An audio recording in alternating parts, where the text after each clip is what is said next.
Good afternoon, I'm Hayley Matthews and welcome along to a very special live webinar organised by Zero Waste Scotland on behalf of the Scottish Government to support the public consultation on Scotland's deposit return scheme. Now this is something I'm very passionate about myself. Like a lot of you at home and watching, I'm sure that you're very passionate about plastic bottles and our throwaway habits as a nation.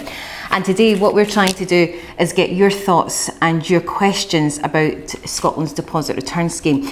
Now let me just start off by telling you that Scotland is the first country in the UK to announce that it's bringing in a deposit return scheme for drinks packaging, but we need your help as a general public, and that's why we are here today.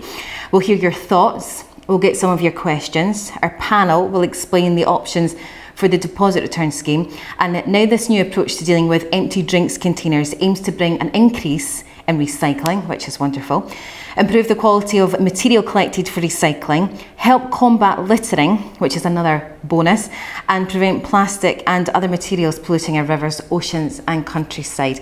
I've seen pictures all over the internet, videos of how plastic affects us as a nation and how we really need to be doing something just now about it. And I've also had my eyes opened to how bad the problem is in 2018 when I tried to give up single-use plastic for BBC Scotland. So during the next 60 minutes, this is something we're all very passionate about here. I'm delighted to be joined by two wonderful members of staff from Zero Waste Scotland who are based here in Stirling at the headquarters, and I'll let them introduce themselves to you. I'm David Barnes, I'm the Programme Manager for Deposit Return in Zero Waste Scotland, so I'm responsible for all of our technical work in terms of supporting Scottish Government's design of the scheme for Scotland. And Andrew? I'm Andrew Pankhurst, I'm the Consumer Campaigns Manager here at Zero Waste Scotland, so it's been my job to put together some of the communication materials that allow the public to sort of understand how the deposit return scheme is going to work, and also have been out and about a series of public events to actually chat to the public and get their views, and there's many more of those still to come as well. Now, if you're currently watching just now and you're thinking, what is a deposit return scheme? Don't worry, because to help kick things off and ensure that everybody has a better understanding of what a deposit return scheme actually is, Zero Waste Scotland have put together a short video to explain everything, and we'll have a look at that just now. Scotland is set to introduce a deposit return scheme. But what is it? The scheme will apply to disposable drinks containers. It'll work by placing a deposit on the price of the container your drinks come in. Once you've finished the drink, you can return the container to a deposit return point, and you'll get your money back. Then all the containers at the deposit return points can be taken for recycling. This means we'll capture lots more drinks containers for recycling than we do currently. We'll have a better quality of well-separated materials with a higher value. And we'll see fewer drinks containers littering our communities, countryside and oceans. Some key questions still need to be answered, like what material and products could be included in the scheme? Where could the return points be? How much could the deposit be? Have your say as part of the Scottish Government's public consultation on what the best deposit return scheme could be for Scotland.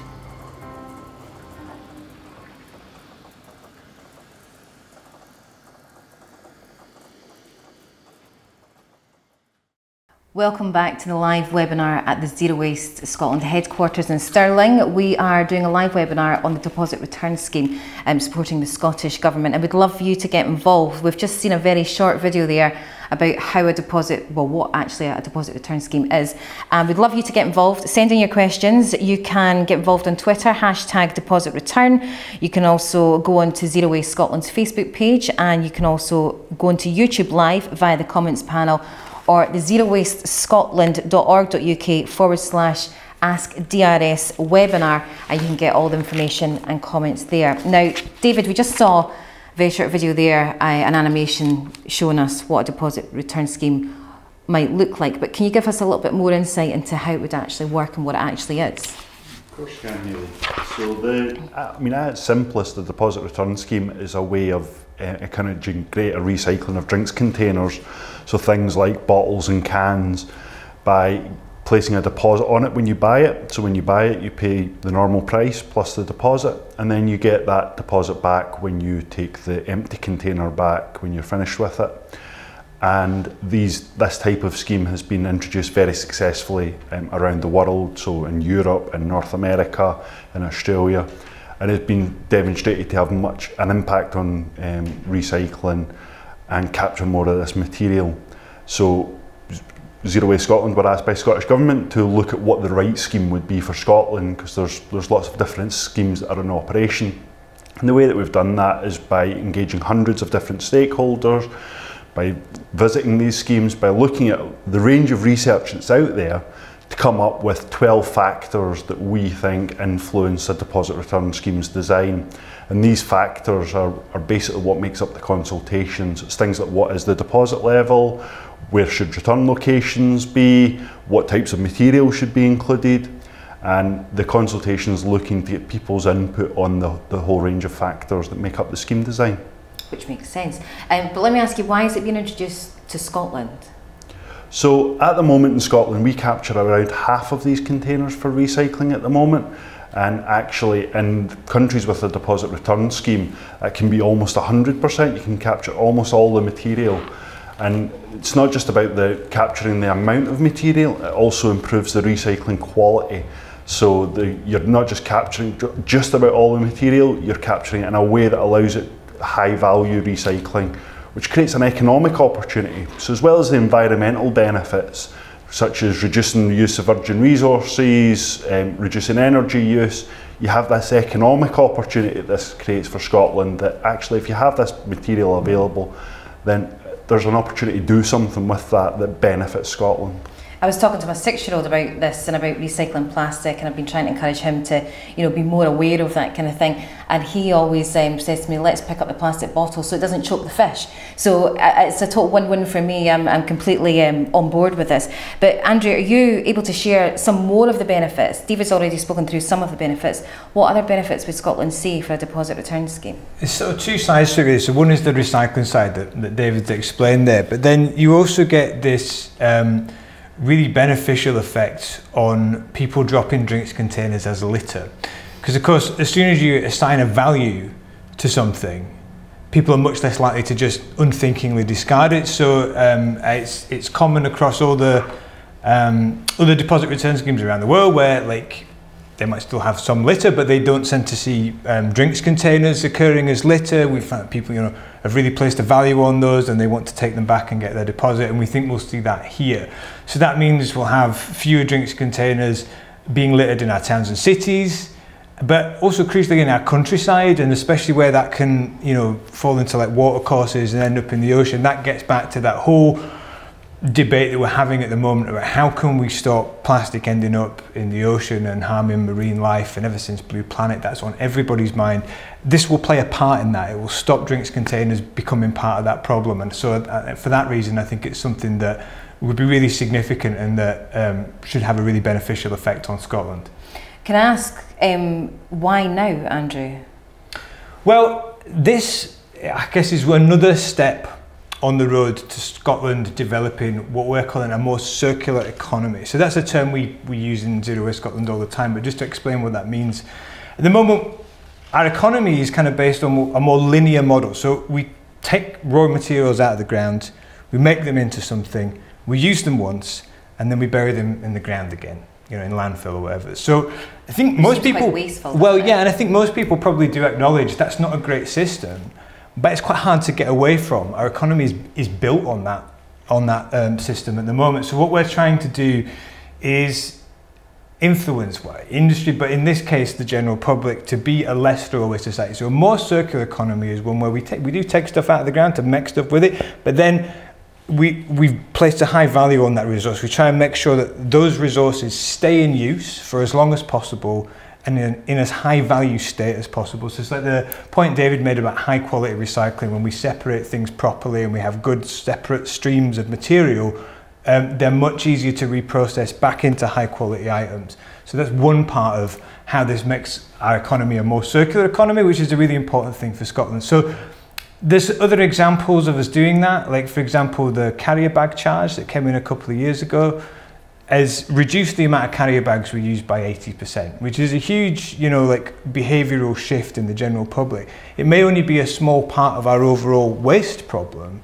but it's this kind of really significant way that we've all changed our behaviour in an everyday way in Scotland, and I think those things are really important in kind of changing behaviour overall to be a less throwaway society and in this kind of culture of disposability.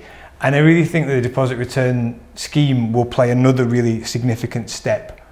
We've already seen people's mindsets start to change post Blue Planet, but I think this will sort of habitualise some of that behaviour in an everyday way. And they say it takes about 17 attempts to break a habit, and I'm pleased to say that after my third attempt at going to the supermarket with a bag, I now have a rucksack. So that it's just installing that new behaviour, isn't it? And maybe that's the sort of behaviour that we'll see with a deposit return scheme. People just get used to it and it'll become common knowledge. Yeah, so like I say, it just becomes habit. Yeah. And I think it's kind of helpful because post the carrier bag charged, I think, you know, you start to sort of be more conscious of other things that are kind of single use and every day, but is there a mechanism behind that to kind of make sure you keep up that behaviour? There isn't always. So with something like a deposit return scheme, you do get that. You get that kind of formalisation to say, we don't do this anymore. We don't just throw away plastic and metal containers for drinks because they've got a value, and we all see that now. We used to do it with the glass bottles. I remember getting 20 pence back at the chip shop or 5 pence. So,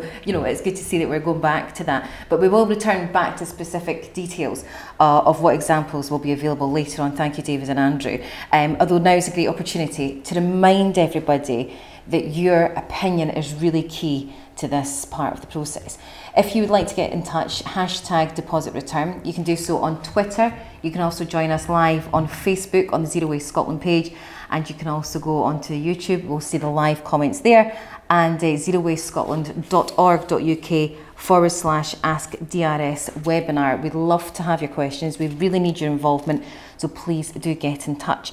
There will be lots of questions that you'll want to ask, where you should take your bottles, or will cans be part of the process, where will you get your deposit back, how much the deposit should be, what types of drinks it should apply to, because it might not apply to all. To help research as many as possible, Zero Waste Scotland are currently visiting events. Andrew's spoken about this. They're out in locations all over Scotland, many still to come, and on what our national deposit return scheme should look like. Well, here's a flavour of what's been taking place with a visit to the Fort Shopping Centre in Glasgow, and this is what you had to say.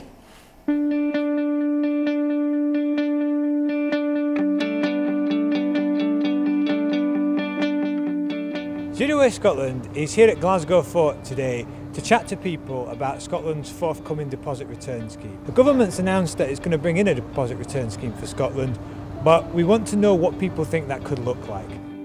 A deposit return scheme is whereby if you go and buy a drink in a container, like a can or a plastic bottle, you pay a small deposit on top of that as well as the price of the drink.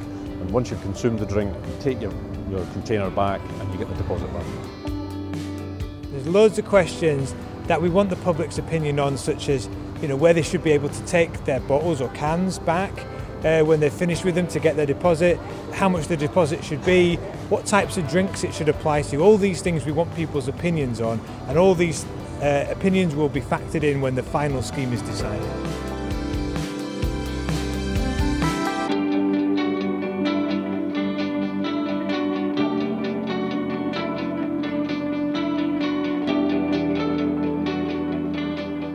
We're delighted to have Zero Waste Scotland here today. In fact, we've recently signed up to be a resource efficient ambassador to help us drive our resource efficiency work forward. And so we see this consultation launch today as an important part of that. And we're really pleased to be involved in supporting that.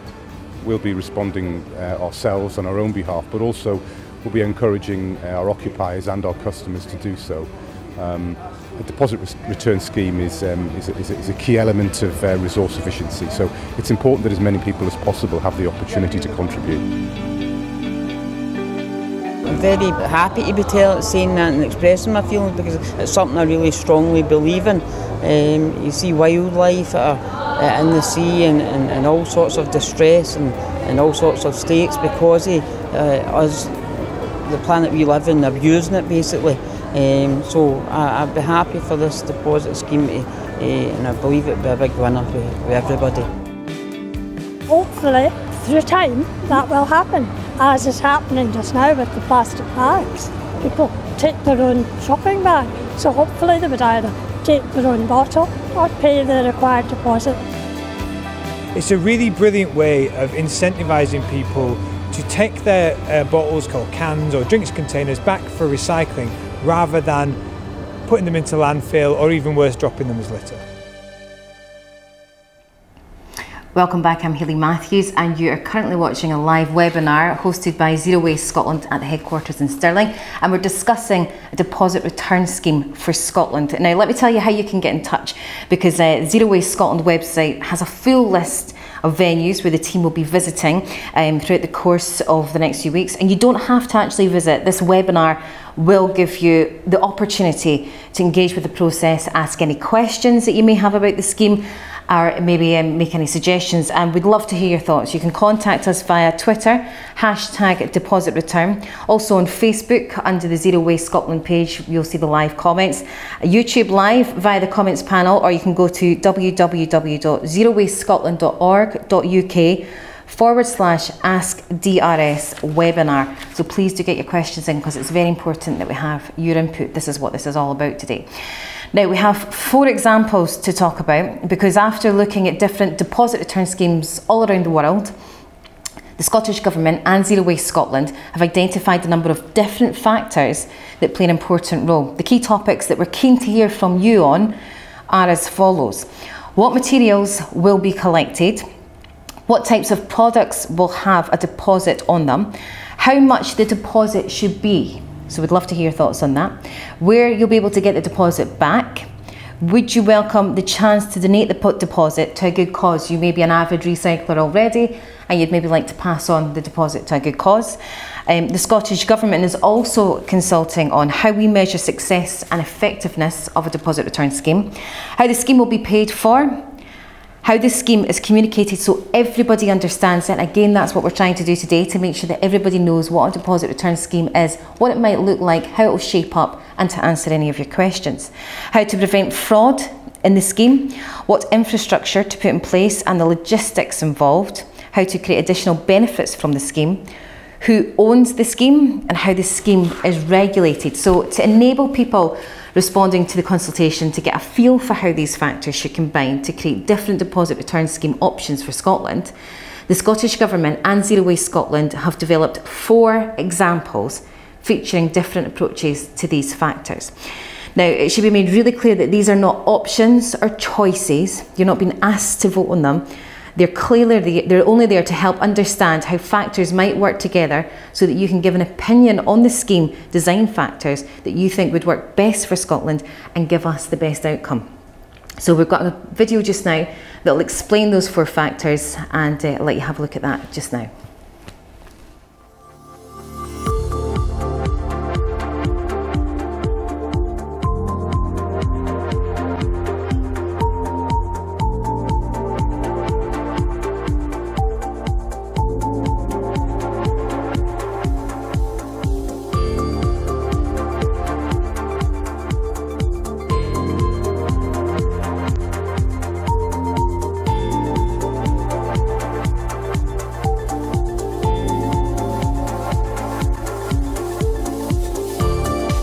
Example 1 would see people being able to take drinks containers back to dedicated drop-off points. There would be 1 or 2 main points where you could take items back in your town, rather than there being lots of smaller ones in shops and public places. There would be around 1,000 return points nationwide in this example.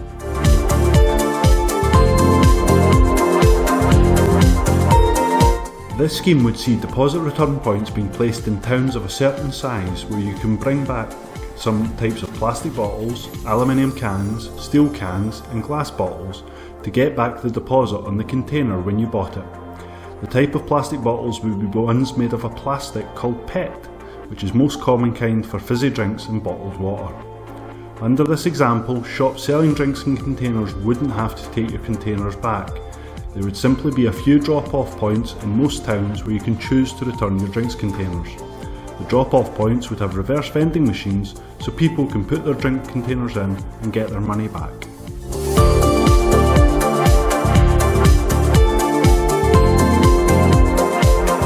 In this example, the deposit would be 20 pence.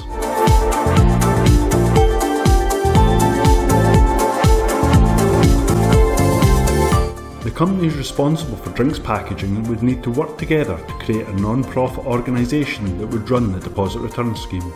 This organisation would make sure the scheme runs properly, and some of the money made by the deposit scheme would pay for staff needed to run the scheme and the costs involved in running it. The new organisation would need to run the network of dedicated drop-off points, collect in money paid to shops to cover the deposits being paid back to people, and make sure all the items were collected for recycling.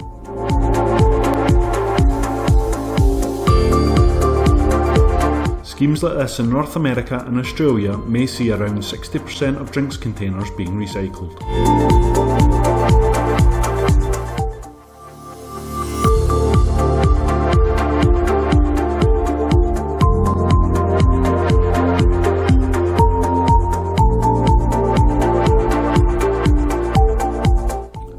Example 2 is a similar scheme to example 1, but it would collect a wider range of materials.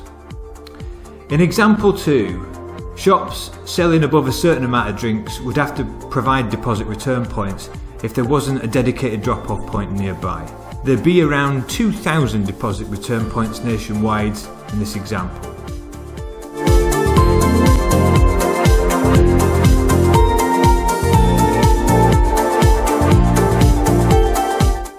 This scheme would see dedicated drop-off points with deposit return machines being placed within a set distance of any shop that sells drinks. So there would be somewhere nearby that people could return the containers to get back their deposit. So this example would cover more types of plastic bottles than example 1. It would cover what's called PET plastic, which is the type that fizzy drinks and bottled water are usually made of, and also a type of plastic called HDPE, which is the kind that milk bottles are usually made of. It would also as well cover aluminium and steel cans, drinks cartons, glass bottles, and some single-use cups like coffee cups. In this option, shops that sell a high amount of drinks in disposable containers would need to make sure there was a place to get the deposit back within a set distance. So if there wasn't a dedicated drop-off point within that distance, then the bigger shops would have to have facilities to allow you to get your deposit back in store.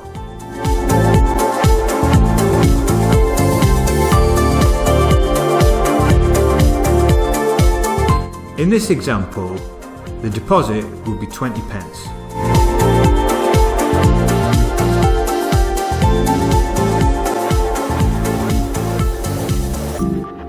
So in this example, the same as in example 1, companies that are responsible for drinks packaging would need to work together to create an organisation that would run the deposit return scheme.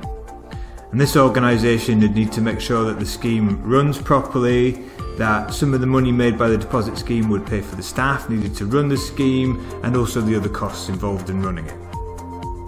So the new organisation would need to run the network of dedicated drop-off points, collecting the money paid to shops, to cover the deposits that are being paid back to people at dedicated drop-off points, and make sure that all the items were collected for recycling. The difference between example 1 and example 2 is that larger shops would also have a part to play in making sure that there's somewhere to get your deposit back nearby.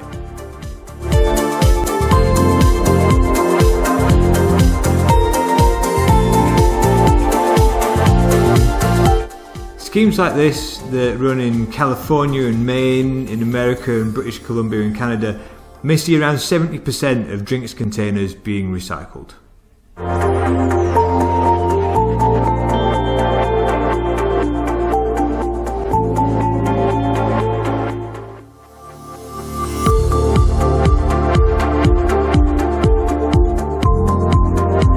Example 3 would see you being able to take your drinks containers back to any place that sells drinks in disposable containers. There would be around 17,000 return points nationwide in this example.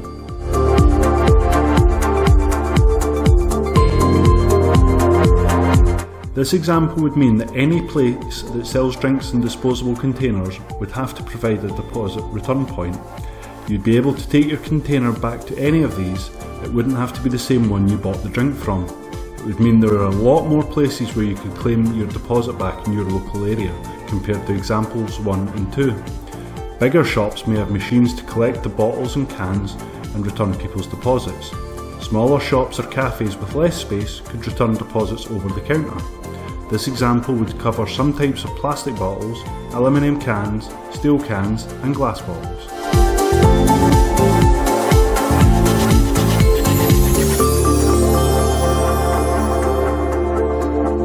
In this example, the deposit would be 10 pence.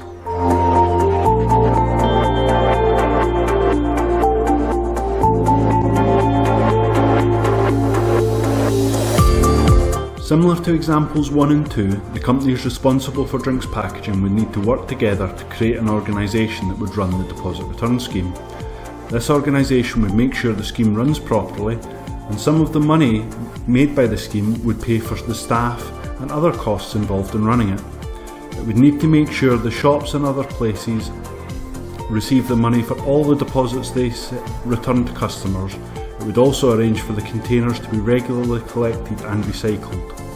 Places that sell drinks in disposable containers would have to provide a system to give people back the deposits on any drinks containers covered by the scheme. This could be by machine or over the counter.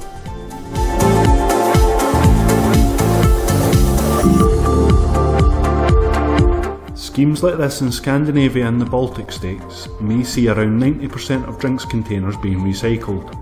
We estimate with a 10 pence deposit, similar schemes in Scotland could capture around 80%. It would be anticipated that a higher deposit level would increase the return rate.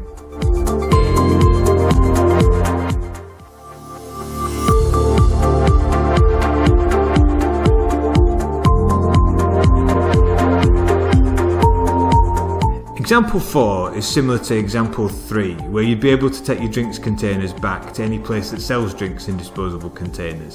The difference is that example 4 would collect a wider range of drinks containers, and it would be run jointly by a public body and the companies responsible for drinks packaging. There'd be around 17,000 return points nationwide in this example.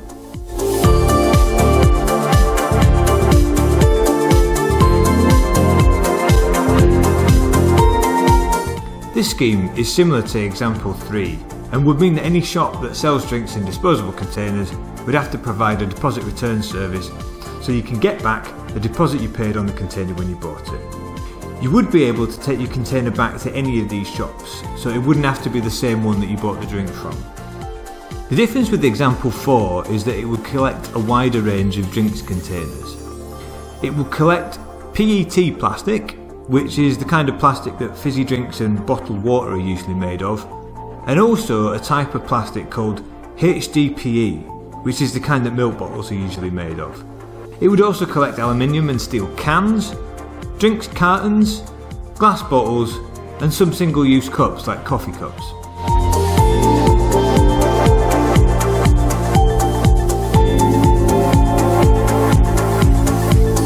In this example, the deposit would be 10 pence.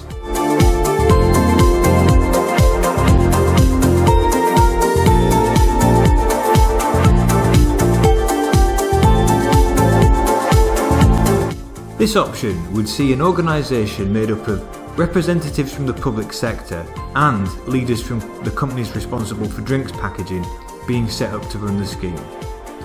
This organisation would make sure the scheme runs properly and that some of the money made by the deposit scheme would pay for its staff and running costs. It would need to make sure that the shops paid in the deposits they had taken on drinks they had sold, and also that they received money for all the deposits they would return to customers. It would arrange for the containers to be regularly collected and recycled. Having a public sector organisation involved would be a possible way to run the deposit return scheme so it has a wider benefit to local people. This could be through providing job opportunities for people who may otherwise find it hard to get work, or creating new jobs in Scotland to recycle the materials. Places that sell drinks in disposable containers, such as shops and cafes, would have to provide a system in store to give people back the deposits on any drinks containers covered by the scheme. And that includes PET and HDPE plastic, cans, drinks cartons, glass bottles and some cups.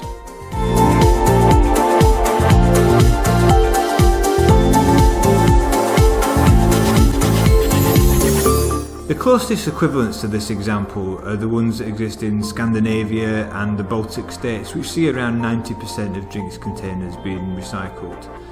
This example goes further than that by collecting additional materials to the ones in those countries, so it would be a unique system for Scotland. We estimate that with a 10p deposit, similar schemes in Scotland could capture around 80%, and it's anticipated that with a higher deposit level, that would increase the return rate.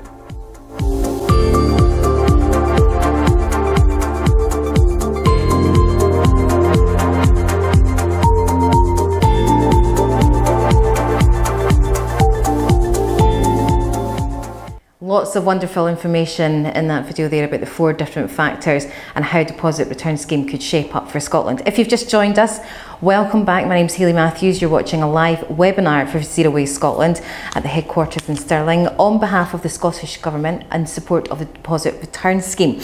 Now, if you'd like to get involved, we'd love to hear your questions. We've still got lots coming through. Twitter, you can get in touch, hashtag deposit return. On Facebook, go to the Zero Waste Scotland page onto the live comments. YouTube via the live panel comments, and also on the zerowastescotland.org.uk website /ask-DRS webinar. So lots of information in that video. But David, I'd just like to ask a question of my own. Are you able to tell us who would manage the deposit return scheme here in Scotland? Of course. So, I mean, like all of the factors that make up a deposit return scheme, there are different options, and that's the reason why this is one of the areas that the Scottish Government's focusing on in the consultation. In terms of the 4 examples we provide, there are 2 different ways of managing the scheme. Examples 1 to 3 all look at a not-for-profit industry-led scheme. So effectively the drinks producers, so whoever's responsible for putting the packaging onto the market, set up and own a not-for-profit company who are responsible for delivering the deposit return scheme for Scotland, for the whole of Scotland. The second option, which is example 4, is that the public sector take a greater role in managing the scheme. So it ends up as a bit of industry and the public sector are involved.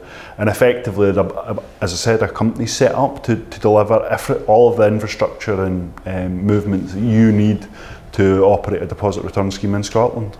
And the public can have their say on which one they feel would be best suited to Scotland, so please do get in contact again. As I mentioned earlier, you can contact us via Twitter, hashtag deposit return, Facebook on the live comments on the Zero Waste Scotland Facebook page, on YouTube live via the comments panel for Zero Waste Scotland, or on the Zero Waste Scotland website, which is www.zerowastescotland.org.uk /ask-DRS webinar. So I'd like to get to the questions just now if possible, and we have quite a few questions coming in here. First question I have to ask is how will the DRS, the deposit return scheme, apply to bottles and cans with clear barcodes on them that are already littered on our streets to the present day as I write this question? Also, will plastic bottles with crisps and or sweet packets stuffed into them be accepted in machines? And that's from Jonathan Rainey via Facebook. I'll answer this one. So I mean, that's a great question, Jonathan. Great 2 questions. So the first one is that a deposit return scheme is intended to capture bottles and cans where a deposit's been paid. So if the bottles and cans are out there already, then they wouldn't be captured by a deposit return scheme. And the second bit round about the crisp packets, or where other things are pushed into the container before they're recycled, then generally the schemes have a way to detect that, so that they are rejected. And the reason for that, as we discussed earlier, the idea is that we want to protect the value of the recycling material. So what we want to do is make sure that there isn't anything that could contaminate that process. So it would be part of the introduction of a deposit return scheme, is to help people understand that things like you don't want to put a crisp packet inside your plastic bottle before you recycle it. But I would say that applies just now when you're using your curbside scheme. So hopefully people will take that message on board. Yes. Jonathan Rainey, thank you very much. I hope that's answered your question.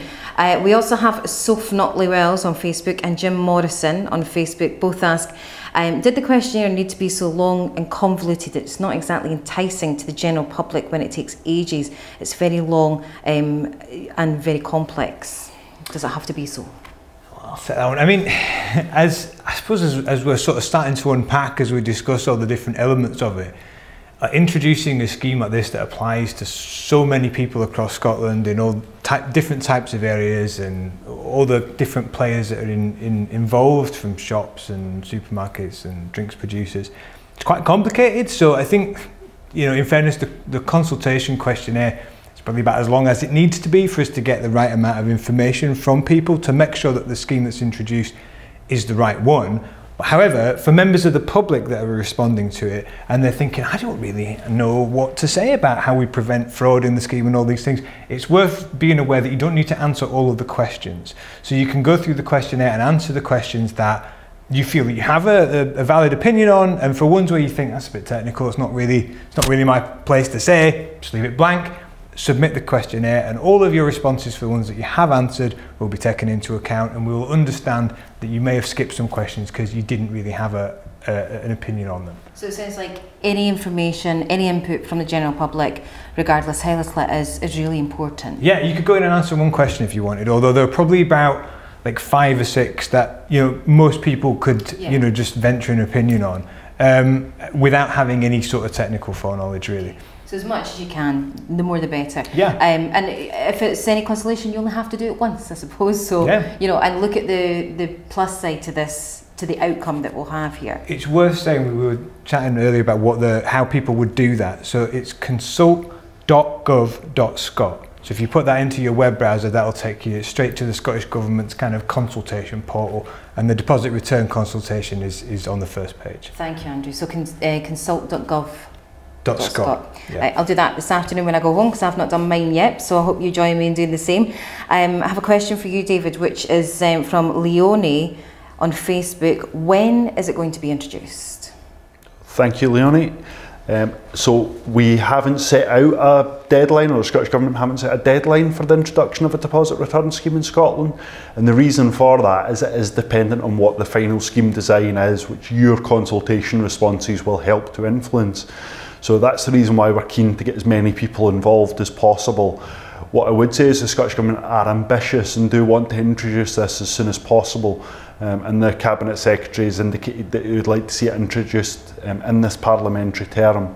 But as I said, any actual timetable for introducing it will be dependent on the final scheme design. So help us shape that. Right. So the more information we give, the quicker we give it, the better we can help shape this as a country, I take it, which sounds good. Another question from Lynn Torrance on Facebook. She says, will most shops have this in place? What will the deposit be? Will cans and bottles both be included? Look forward to this getting started. Definitely about time, and a smiley face. So she seems very happy about it. She just has a few questions about when and where. Well, all the answers to all of those questions, it sounds like we're sort of going, well, we haven't decided yet to everything that people ask, but it's like that is why we're having a consultation, is to get people's opinions on that. So none of that stuff is really decided yet. It will be determined by the consultation responses. All of those things are possibilities. So if you have a strong opinion on those, please do let us know what you think. Should they be included? You know, this is your opportunity to have a say. And I just remind everybody that if you want to get any more questions into us, you can do so by Twitter, #depositreturn, Zero Waste Scotland Facebook page, also YouTube, Zero Waste Scotland on the live panelling comments, and we would love to hear your thoughts, because this is all about your input today. Question from Julie Harris on Facebook as well says, will all premises that sell these bottles have to have a means of recycling returns? So thanks, Julie. I think where the return points are will be an output from the consultation, and one of the options is that all shops are required to take them back. Likewise, it could just be some shops, or we could have dedicated return points. I guess the key point is that if the shops do have to take them back, then it would be up to the scheme administrator to arrange for the collection and recycling of those. So it wouldn't be for the shop to arrange for that individually. It would be part of whatever the scheme is set up to do. We have a question from a concerned elderly citizen who asks, deposit return sounds good, but currently I have a perfectly good curbside collection. I'm over 70 and recycle a lot but don't have the physical strength to be walking recyclables any further than the end of the path. What happens to our current service? And that's from Sheila Gordon via Facebook message. Thank you, Sheila Gordon. So for those elderly who are recycling already, don't have the energy to maybe take it to the end of the street, what will happen there? Well, there is an equalities impact assessment that's been done as part of this phase of the consultation, which does take into account questions specifically relating to those kind of circumstances. What happens if there are people who have certain circumstances that mean it's going to be hard for them to participate? So that is all getting looked at as part of that part of this consultation. I don't know what the solutions will be to that yet. That's something that we're talking to various different stakeholders about, but it's something that we're very aware of, that there are people that might find it more difficult to participate than others. But as to the question about, like, you take the sort of factor of being elderly and not being able to participate out of it, and people saying, well, you know, I've got a recycling service at home, can't I just use that? You would still be able to put the drinks containers into that collection. It's just that you would then sort of forfeit the deposit, really. You wouldn't be able to get your deposit back that way. So I guess that will probably still happen to a certain extent, but we would encourage most people to get their deposit back and get that value back for the item. But I suppose the reason that we're going above and beyond the existing curbside system, which David mentioned earlier, is that at the moment we have that and it's good, it works really well. We capture about half of these materials that way. We want to get that other half, and we think that the deposit return scheme is the best way to do that. Yeah, definitely. And Sheila sounds like an average recycler anyway, so thank you for doing your bit. Next question from Imogen Sawyer on Facebook. Recycling levels are low in the outer Orkney Isles, with little interest from the local authority to change the status quo. What are the plans for locations such as this to ensure the local authority increase recycling rates without moving the burden of haulage to local shops who would find such costs unsustainable? So was that Imogen? Yes, Imogen Sawyer on Facebook. Thanks, Imogen. So yes, I mean, to answer that question, the Scottish Government committed when they made the commitment to introduce the deposit return scheme to develop a scheme for Scotland. So that includes all parts of Scotland, and that's something that we're considering in the scheme design. And as I mentioned as part of the answer to one of the earlier questions, the idea is that it's a scheme administrator that arranges for all the collections and arranges for it to be recycled. So in the situation where this material is arising on the Orkney, absolutely the intention is that the Orkney Isles would be covered by this, but it wouldn't be up to local businesses to pick up the cost of that. That it would be up to the scheme administrator to arrange for the collection and recycling of that material and making sure that all of the benefits that we're seeing are realised. Wonderful stuff. Now, with regards to packaging, Nicole Rennie on Facebook asks, what packaging will carry a deposit? Example, plastic, glass, can.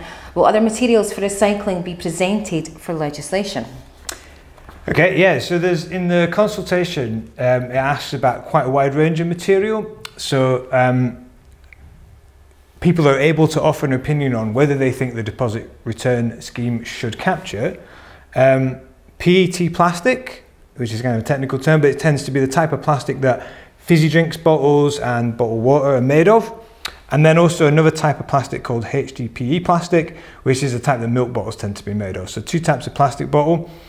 Glass bottles, both steel and aluminium cans, like drinks cartons, like sort of cartons like orange juice or those little juice boxes that kids drink, those as well. And then finally, also up for consideration is single-use cups, a bit like coffee cups. So all of those things are being asked about in the consultation, and we want people's views. Should all of those items be in the scheme or just some? And when you speak about all those items, it actually brings into context just how many different plastics, how many different materials there are that we could be recycling to quite high value. Yeah. Can you remind us again how people get in touch to how people do the survey? The consultation, yes. It's, if you go to consult.gov.scot, right, and that takes you to the Scottish Government's kind of consultation portal. And as much information as you can would be wonderful. You don't have to answer them all, but if you can answer as much as possible, that would be fantastic. Now, we're hoping to get to some other questions fairly shortly if we have time. I'll just give you a quick recap on how you can get in touch. Hashtag deposit return on Twitter, Facebook Live on the Zero Waste Scotland page, and also if you go onto YouTube, the live panelling. However, it's the wonderful year of young people, and I'd like to introduce some young people who have had their voices heard on issues such as environmental issues and the deposit return scheme, and here's what they had to say.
It annoys me because there shouldn't be rubbish on the floor. Kind of embarrassed, especially when taking friends from abroad, you know, up and down Buchanan Street, and you're trying to show them the niceness of the city, and inside of that you're seeing this litter and you're thinking what they're thinking of the people when they're walking up and down the street. This sort of neglect, and it's not nice. It ruins so much what we've got to offer. I think littering is really disgusting, and it's just such a shame when, you know, Scotland's such a beautiful country, there's so many idyllic locations, and it's such a shame to see litter just kind of ruining this picturesque country that we have. And I think anything we can do to reduce that is definitely a good idea. Makes me kind of sad and ruin a beautiful country. I just think it's horrible. It makes, like, we have such a beautiful country. I don't understand why people would drop litter and like make everything look, I don't know, horrible.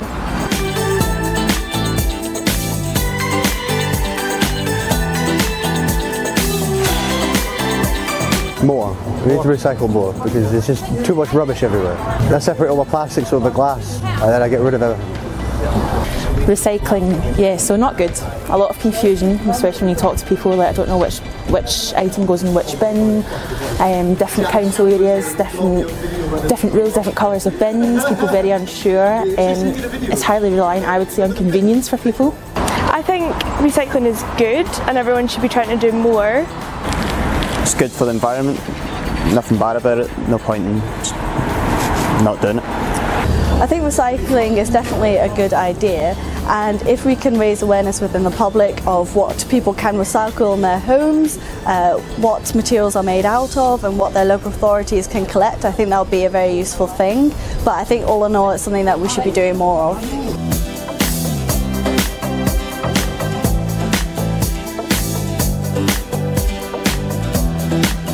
It's a great idea.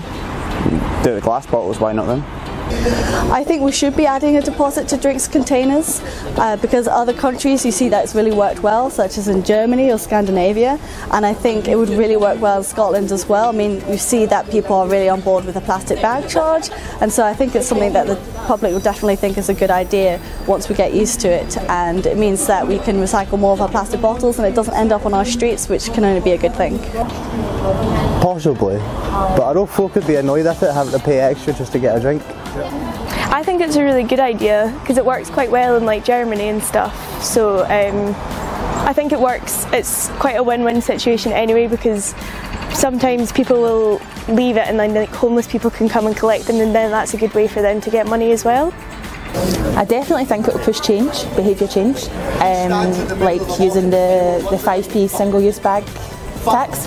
As an example, you see a dramatic drop in people using these bags because there's an incentive, there's a charge on it, so that could reduce the visibility of litter in the streets.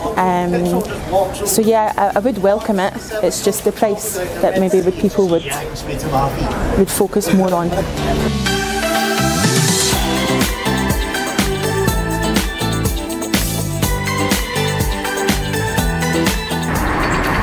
Like 20p or something, 30p? I don't know.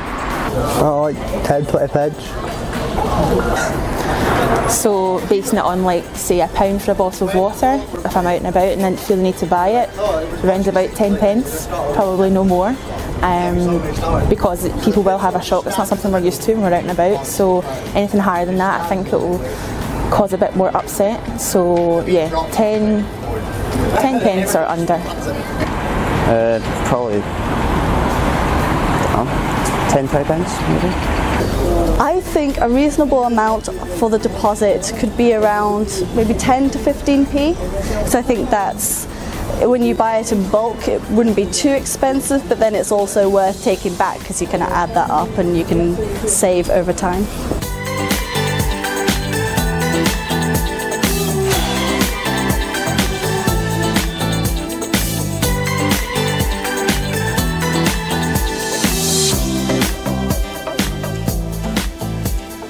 Welcome back to the Zero Waste Scotland live webinar on the deposit return scheme. You've just joined us for the last 10 minutes. We are in the middle of asking some questions about how a deposit return scheme would work. So I'd like to get to Romain Couture's question from YouTube, who says, what would the cost of implementation be? Who would have to support it? What is the anticipated return on investment? I'm happy to take that question, so thank you again for the question. I think any cost of the scheme and the implementation cost is dependent on the final scheme design, so again, help us influence that. In terms of how that's paid for, generally the investment costs and the running costs are paid for by producers, so it would be the producers that would pick up that cost.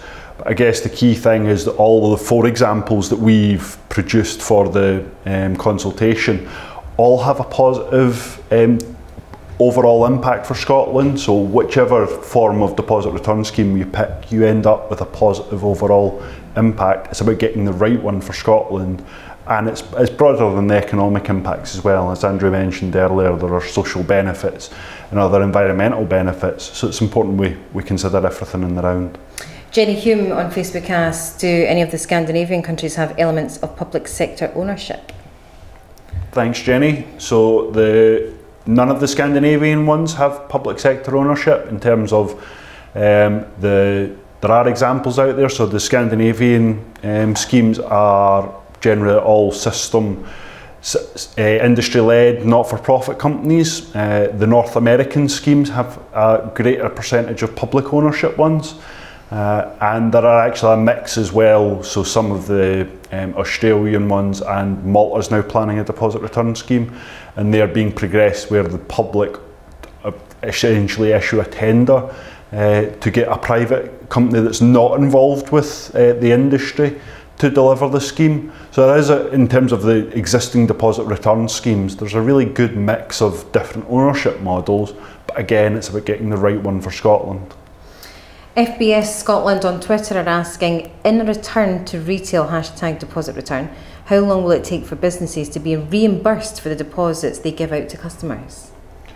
Do we know the answer to that yet? I was about to say I'm going to sound like a broken record, depending on scheme design. So yeah, I mean, ultimately we can't give an answer because it is the final scheme design will determine that. I guess what I can say is from experience abroad where there's a return to retail model in place, it's easy for the scheme administrator to, where it's an automatic return point, so where it's done by machine, then actually the deposit can be returned almost immediately.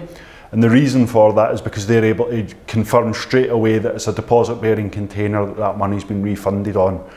Where businesses are taking things back by hand, so you're returning it over the counter and they're putting it in a bag, it's dependent on how quickly that bag's taken back to accounting centre, and again the scheme administrator makes sure that it's a genuine deposit bearing container. but that can be done as quickly as a week, and the money can be reimbursed to business within a couple of days, a couple of weeks. So, I mean, I guess in the grand scheme of how business payments work and how you'll be getting payments demanded either from your suppliers or from businesses that you supply into, it can be comparable to that. It shouldn't be a cash flow burden for business. It could be fairly swift. Absolutely. Now, we've also had a question from David Groundwater on Twitter. He says, great webinar, Zero Waste Scotland. I was wondering how the handling fee will be calculated, and will it be the same level for all businesses, large and small? Okay, so really glad the audience is engaging with some of the technical details. So in terms of the handling fee, how that's, again, it'll be depending on the final scheme design. It's up to the scheme to determine what costs are included. Generally, how it's a handling fee is meant to be cost neutral, so whatever it costs a retailer, so generally that's calculated as the cost of staff time, the loss of any space, so whether that be for a bag or for a machine, and any costs in servicing that, so moving the bags about, or the cost of cleaning or emptying the machine, all of that's included in the handling fee, and that's generally calculated as an average, which is then applied. So you end up with a different handling fee if you're an automatic return point. You've got the cost of the machine versus a handling fee for a manual return point where there's maybe more staff time involved. So what about the cost and complexity of a Scotland-only scheme? What about the cost from George Kyle on Facebook, he asks? Yeah, so I'm guessing he's asking that in relation to the idea with why are we not doing this, you know, across the UK? So the Scottish Government, as you said at the beginning, were the first to make a commitment to do this. I guess they're standing firm on that commitment, regardless of what other nations do. We're doing deposit return, which I think, you know, it is good, but it would be even better if we had a scheme in England and Wales, so that there was a sort of cross-border sort of continuity of the scheme. The English, the Westminster Parliament has announced it's consulting on this as well, so they're thinking about it, and I know that there are discussions between the two governments about how to make it all work if that's the case, but yeah, I mean, it would be more complicated to do it just Scotland, but that's a commitment that we've made because the Scottish Government is really committed to delivering that circular economy vision. Well, hopefully, George, we can maybe lead the way and see the rest of the UK follow suit. Yeah. How would RMVs and the collection points be operated in rural communities? From Peter Leckie on Facebook. I'll take this one. Thanks, Peter. So in terms of rural communities, hopefully I've begun to pick up on that in some of the previous answers. That again, where it's a automatic return points, where there's a reverse vending machine, or where it's a manual collection, the idea would be that whatever service that return point needs, so the shop that's taking these containers back, would have that service provided by the scheme administrator. So in rural communities, it might well be that you're getting less bottles returned, you've got more space, so you don't want to invest in a machine. So you have bags of material, it would be up to the scheme administrator to arrange for frequent collection of that, make sure that's recycled and reimburse you for any deposits that's paid. And that doesn't matter whether you're in a major city or whether you're in the country or you're on the islands. The idea is this would be a Scottish deposit return scheme which would aim to capture all of the benefits that we talk about in the consultation for the whole of Scotland. So yeah, as I said, the scheme administrator would provide that, and it would be up to them to speak to each return point on an individual basis to make sure they get the service required for them in terms of storage or equipment, or so they understand what their requirements are. And finally, we've got time for one very last question from Roddy McEwen on the Zero Waste Scotland website, who says, asks, would cans need to not be damaged in order to get the deposit back? Cans are very easily damaged and people are very used to crushing them. Good point. Yeah, I guess it's one of the things that when a new scheme comes in place, I guess we have to sort of, just learn all these different points of how it works. But yeah, you would have to keep the can intact for the simple fact that the way that the machines would identify, or even a shopkeeper would identify, this is definitely a can that's had a deposit paid on it, is because there's got a special barcode on it. So if you crush the can and it can no longer read that, it's going to reject it. So for ones that you're going to put in the machines or even just hand to a shopkeeper, they need to be able to see that barcode. So yeah, don't crush the cans. Right, don't crush the cans, people. Well, that takes us to the end of the Zero Waste Scotland webinar. Thank you so much for all your input. Any questions that we haven't been able to answer, Zero Waste Scotland will be publishing an answer to every single question that's been asked through Twitter, Facebook, email, YouTube, and the answers will be published on the Zero Waste Scotland website, www.zerowastescotland.org.uk. In the meantime, thank you very much for joining us for this Deposit Return Scheme webinar, and we look forward to seeing a cleaner Scotland in the future.